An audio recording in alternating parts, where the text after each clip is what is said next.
Hello बच्चों, let's read the question. The question says secondary growth of dicot stem is due to. Question हमसे पूछा गया है कि भाई जो सेकेंडरी ग्रोथ होती है डाइकोट स्टेम के अंदर वो किसकी वजह से हो रही है. So now let's start the question. सबसे पहले हम क्वेश्चन को सॉल्व करने का की कॉन्सेप्ट देखेंगे. की कॉन्सेप्ट. सो क्वेश्चन को सॉल्व करने का की कॉन्सेप्ट क्या है हमारा कि हमें सेकेंडरी ग्रोथ के बारे में नॉलेज होनी चाहिए, राइट. इसके बारे में अगर मुझे पता है कि भाई सेकेंडरी ग्रोथ क्या होती है, किसकी वजह से होती है डाइकोट स्टेम के अंदर, तो मैं क्वेश्चन को इजीली सॉल्व कर सकती हूँ.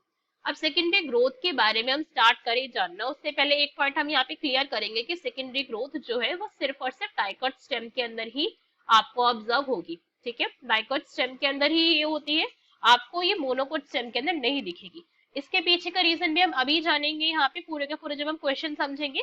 But first important point here is कि डाइकोट स्टेम के अंदर ओनली आपको ये दिखेगी, मोनोकोट के अंदर आपको सेकेंडरी ग्रोथ नहीं दिखती है. अब सेकेंडरी ग्रोथ का अगर मैं मीनिंग जानना चाहूँ तो इतना तो पता है कि भाई क्या हो रहा है, यहाँ पे ग्रोथ हो रही है. मगर यहाँ पे जो वर्ड सेकेंडरी यूज करा हुआ है ये मुझे क्या शो कर रहा है कि जो ग्रोथ है वो अगेन हो रही है, राइट. कि भाई प्राइमरी ग्रोथ इसका मतलब हो चुकी है, एक बार प्लांट ग्रो कर चुका है, अब प्लांट क्या कर रहा है, दोबारा ग्रोथ शो कर रहा है. और वो ग्रोथ कहाँ पर हो रही है, बेसिकली उसके स्टेम के अंदर हो रही है. तो सेकेंडरी ग्रोथ के अंदर बेसिकली होता क्या है, यहाँ पे इंक्रीज आता है. क्या आ रहा है, यहाँ पे इंक्रीज आता है in width of plant.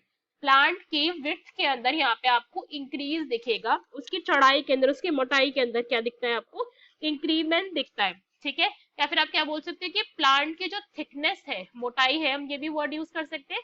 Thickness यहाँ पे प्लांट की उसके स्टेम के अंदर जो है वो इंक्रीज हो रही है. ये पॉइंट हम यहाँ पे समझे. अब ये जो हमारी सेकेंडरी ग्रोथ हो रही है उसके पीछे रोल होता है किसका, मेजरली यहाँ पे रोल होता है, फिर बोल सकते हैं आप सारा का सारा रोल किसका है यहाँ पे, लेटरल मेरिस्टेमेटिक टिश्यू का है. किसका, लेटरल मेरिस्टेमेटिक टिश्यू. अब मेरिस्टेमेटिक टिश्यू मैंने ये वर्ड यूज करा है, दैट मींस मुझे ये पॉइंट यहाँ पे पता है कि भाई ये टिश्यू कैसा है, अपने आप के अंदर डिवाइडिंग टिश्यू है, कॉन्टिन्यूसली डिवाइड करता रहेगा. मेरिस्टेमेटिक टिश्यू की यही प्रॉपर्टी होती है. बट जो लेटरल मेरिस्टेमेटिक टिश्यू है ना, यहाँ पे अगर इस पॉइंट को मैं समझूं, यहाँ पे कुछ कैरेक्टरिस्टिक्स को ध्यान दो, तो ये अपने आप में कैसा है, ये खुद अपने आप के अंदर एक सेकेंडरी मेरिस्टेमेटिक टिश्यू है. सेकेंडरी मेरिस्टेमेटिक टिश्यू का मतलब ये प्लांट की अर्ली लाइफ स्टेज के अंदर नहीं बना था, जब प्लांट ने ग्रोथ बिल्कुल स्टार्ट करी थी तब ये नहीं था. ये प्लांट में कब आया है, ये लेटर आया है, मतलब बाद में आया है.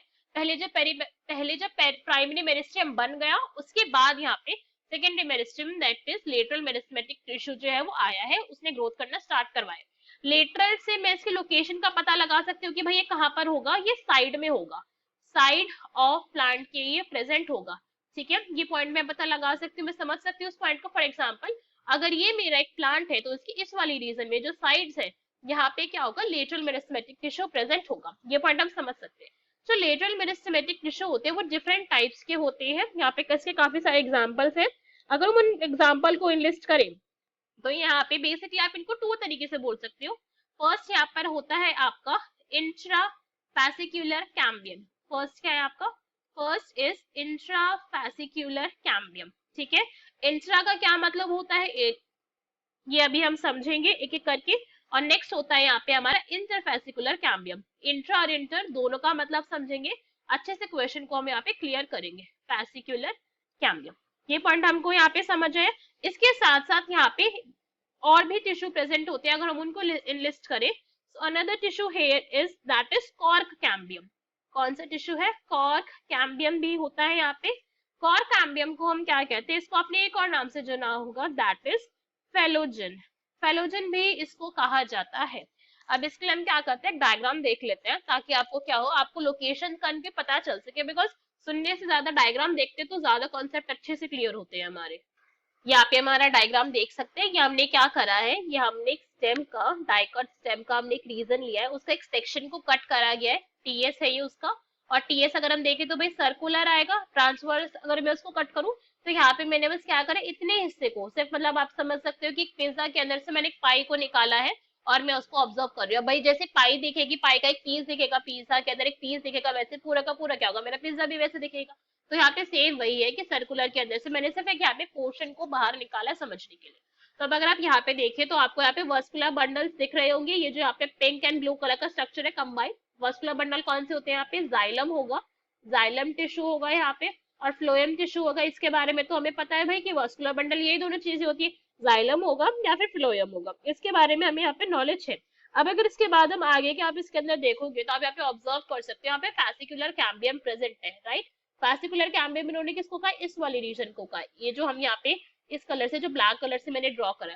तो अगर मैं इसको फैसिकुलर कैम्बियम ना कह, अगर मैं इसको इंट्रा फैसिकुलर कैम्बियम कहूँ तो भी क्या होगा, ज्यादा अप्रोप्रिएट होगा।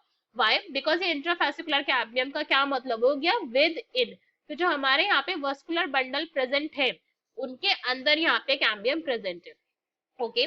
और फिर ये जो दो वस्कुलर बंडल है, एक ये वाला वस्कुलर बंडल है, एक ये वाला वस्कुलर बंडल है, तो इन दोनों के बीच में जो ये आप देख रहे हो पर्पल कलर का, ये अपने आप क्या है, ये इंटरफैसिकुलर कैम्बियम है। इंटर का क्या मतलब हो गया, बिटवीन, कि वस्कुलर बंडल के बीच में फैसिकुलर कैम्बियम की यहाँ पे आपको प्रेजेंस है। यहाँ पे हम कॉर्क कैम्बियम को भी देख सकते हैं, जो ये ऑरेंज कलर की जो ये लेयर है देख रहे हैं हम यहाँ पे रीजन। तो ये क्या है, सारे के सारे हमारे वो लेटरल मेरिस्टेमेटिक टिश्यू है जिनका किसके अंदर रोल होता है, सेकेंडरी ग्रोथ के अंदर रोल होता है। ये क्या करवा रहे हैं, प्लांट के विड्थ के अंदर इंक्रीज करवा रहे हैं। बेसिकली जो प्लांट अभी इतना सा था, इतना छोटा होता नहीं है, अगर मैं से समझाने के लिए बोल रही हूँ कि जो मेरा प्लांट पहले इतना सा था, इन्होंने क्या करा, ग्रोथ करवाई और इसके अब थिक विड्थ के अंदर क्या ला दी, चौड़ाई के अंदर इन्होंने इंक्रीज ला दिया। अब इसके अंदर सेकेंडरी ग्रोथ हो चुकी है, यही हो रहा है यहाँ पे। तो क्वेश्चन में हमसे यही पूछा गया था कि भाई जो सेकेंडरी ग्रोथ हो रही है एक प्लांट के अंदर, वो किसके वजह से हो रही है। ऑप्शन रीड करेंगे और देखेंगे कौन सा यहाँ पे हमारा करेक्ट आंसर होगा। फर्स्ट इज फेलोडर्म, तो नहीं भाई, फेलोडर्म तो नहीं होता है, ये पॉइंट तो हमें पता है, फेलोडर्म नहीं होता है। फेलोडर्म की अगर हम बात करें, फेलोडर्म एक्चुअली में क्या है, सेल्स होते हैं जो कॉर्क कैम्बियम के थ्रू क्या होता है, जब कॉर्क कैम्बियम हमारा डिवाइड करता है ना, जब ये डिवीजन शो करेगा तो इसके अंदर की तरफ इनर साइड पे जो ये सेल्स की डिवीजन होगी, इनको हम फेलोडर्म कहते हैं। बट ये तो था नहीं, यहाँ पे रोल कॉर्क कैम्बियम का, उसके अंदर आने वाले सेल्स का तो नहीं, जो अंदर डिवीजन शो करे। So this is wrong. D is bark, ये भी इनकरेक्ट हो गया, बिकॉज बार्क क्या है, एक्चुअली में वुड है। जो बाहर का आप एरिया देखते हो ना किसी भी प्लांट का, किसी भी स्टेम का, जो मोटा वाला बाहर वाला एरिया होता है वुडी वाला, तो उसका भी कोई रोल नहीं होता। लेटरल मेरिस्टेम, ये बिल्कुल करेक्ट है हमारा, बिकॉज लेटरल मेरिस्टेम के अंदर सब कुछ आ गया, इंटरफैसिकुलर कैम्बियम भी आ गया, इंट्रा भी आ गया, कॉर्क कैम्बियम भी आ गया। नेक्स्ट इज वुड कॉर्क, ये क्या हो गया, ये भी हमारा इनकरेक्ट ऑप्शन हो गया। So correct answer will be C. Hope you understood it well, best of luck, thank you.